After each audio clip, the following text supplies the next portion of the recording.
Hey people, it's Warren here again with Copeland Small Engine Repair. Today I'm working on an old Stihl chainsaw. It's a 009L. And I got it running, it runs great, but today's video is about the oiler. Once I got it running, I noticed the chain wasn't oiling, so I thought I'd do a quick video on how the oiler on this thing works. The oiler on this thing is located, if you take the clutch cover off, it's right here. And before you take it apart, it'd have this little plate over it. And you take 3 screws out of it, and this plate will come off. The first thing you want to do is make sure this is the hose. This is the little oiler I just pulled out of the tank. And it plugs onto this hose right here that comes out of the tank. So you want to unplug this, get out of the way. And you want to make sure you got an open line. This hose right here comes out right where this little brass fitting is. And you want to blow air through this line and make sure that's all open. You don't want that clogged up. Make sure that's open. There's no check valve or anything, so make sure that's open. And the way this thing works is these 3 screws, or these 3 holes, are for the screws that hold the thing in place. This little hole is for the pulse. It works kind of like a fuel pump on a lawnmower. This little hole goes into the crankcase, and as the piston goes up and down, it creates negative and positive pressure that comes out here.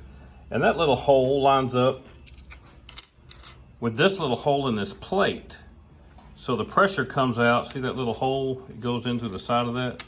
The pressure comes out into this cavity right here and ends up behind this little diaphragm. This little diaphragm fits right there. And it makes this little diaphragm pop back and forth. Now when you put this thing together, there's a little spring that sits in there, and the diaphragm goes on top of it, so don't forget your spring when you put it back together. And it makes this little diaphragm pop up and down. Well, that little diaphragm, the little, I guess you'd call it needle on this diaphragm, the little rod, goes into this little hole on the inside of this thing. And as this diaphragm's popping back and forth, it moves that rod in and out, and it draws the oil into those 2 tiny holes right here.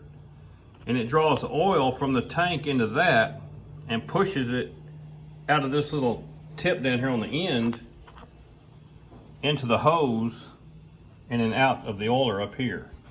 When you test this thing, you should be able to blow air through this way, and you'll hear air come out of these little tiny holes that are right around where these little plastic cutouts are. But you should not be able to blow air back the other way. There's a check valve in there.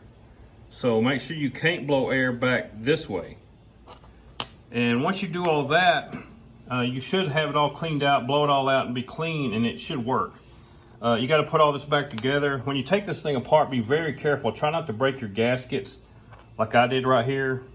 I'm gonna put a tiny drop of Right Stuff gasket maker right there and put this thing back together, and it'll be fine. But the diaphragm looks good. It's not cracked. It's still nice and soft.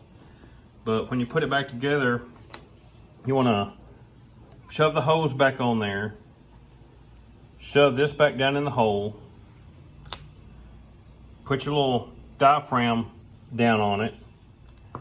Then set your spring right down on there. And then put your cap back on it. And put the 3 screws back in it, tighten it down, and the thing will work like it's supposed to. They just get clogged up. But anyway, that's all I got for you today. I got to put this thing back together. I'll holler at you later.